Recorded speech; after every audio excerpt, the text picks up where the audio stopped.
Hello friends and welcome on this platform. Quand vous jouez avec les nerfs des gens, quand vous voyez quelqu'un qui veut s'émanciper, il faut faire attention de ne pas venir jouer avec ses nerfs. Ce que je viens de dire là, c'est avec une image que j'ai vue, mais ça date de l'année dernière. Je crois le 23 mai de l'année dernière, où le président Nana Akufo-Addo est allé à Ouagadougou rencontrer Ibrahim Traoré et les ministres burkinabés, du moins, qui sont venus l'accueillir sur le pied de l'avion qui l'a amené à Ouagadougou. Il venait là-bas pour discuter avec les nouvelles autorités du Burkina Faso. Parce que vous savez, il y a des pays au sein de ce qu'on appelle la CEDEAO ou de ce qui reste de la CEDEAO aujourd'hui, qui pensent que quand ils ont décidé, quand ils ont dit des choses, ou qui pensaient, c'était bon. Et ils ont blessé des gens comme ça, blessés. Et aujourd'hui, personne, je répète, personne ne veut qu'on le torture encore. Et là, ça fait très mal à ces gens-là, très mal les amis. Et quand il arrive dans ce pays, compte tenu de toutes les déclarations qu'il a fait avant d'arriver au Burkina Faso, les nouvelles autorités du Burkina Faso ont vraiment réservé un accueil de plus glacial à Nana Akufo-Addo. Les amis, je vous suggère de regarder cette vidéo.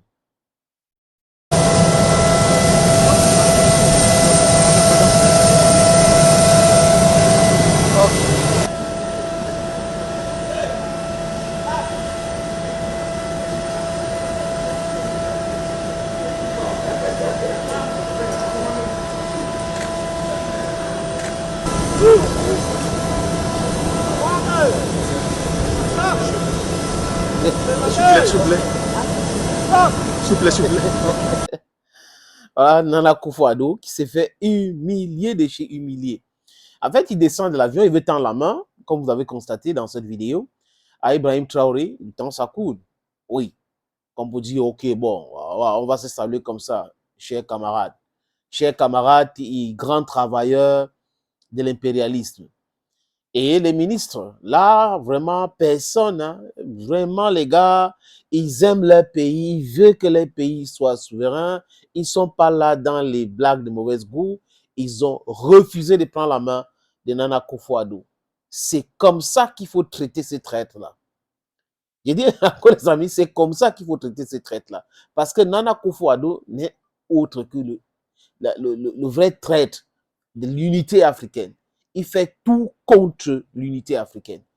Et il a dit que quand on regarde Jerry Rawlings, ou du moins ce que Jerry Rawlings a fait, ou avait fait, on regarde, parce que je ne vais pas aller jusqu'à Kwame Nkrumah, on se rend compte que Nana Akufo-Addo est tout sauf un panafricain, et tout sauf quelqu'un qui connaît même ses intérêts, et tout sauf quelqu'un qui pense qu'il faut protéger ses intérêts. C'est pas... Il a gagné les élections dans ce pays, mais le fur et à mesure, il montre son incapacité de pouvoir gérer le Ghana et de pouvoir comprendre la réalité des problèmes d'Afrique. So having a person like that coming to your country to tell you what to do, you think you will listen to the person? So I think the Burkinabe ministers, they had a right to manifest to Nana Akufo-Addo that you're not welcome here. Et quand il est rentré, les amis, vous avez compris comment la CEDEAO est devenue très dure envers ces pays-là. C'était compliqué, mais aujourd'hui, les conséquences, c'est quoi, les amis? C'est que ces pays sont sortis de la CEDEAO et qui sont ceux-là qui sont en train de supplier, décommander même, déconseiller, dire que non, pas avoir les problèmes, mais il faut que nous restions toujours ensemble. C'est qui? Ce sont ce pays dit côtier. Ils se rendent compte aujourd'hui que leur économie tournait parce que le Burkina Faso faisait les affaires avec eux à travers leur port, parce que le Niger faisait des affaires avec eux à travers leur port, parce que le Mali faisait des affaires avec eux à travers leur port. C'est pour cette raison qu'ils se considèrent comme pays vraiment riche. Si on les laissait tourner entre eux dans leur port, les amis, ouais, ça devrait être une catastrophe. Et là, vous allez voir, les gens vont voir aujourd'hui la capacité de chaque pays de se diriger. Ils vont commencer par augmenter les impôts. C'est ce qu'ils vont faire. Thank you, friends, for always watching videos on these platforms. An immense pleasure. Thank you again, and bye-bye.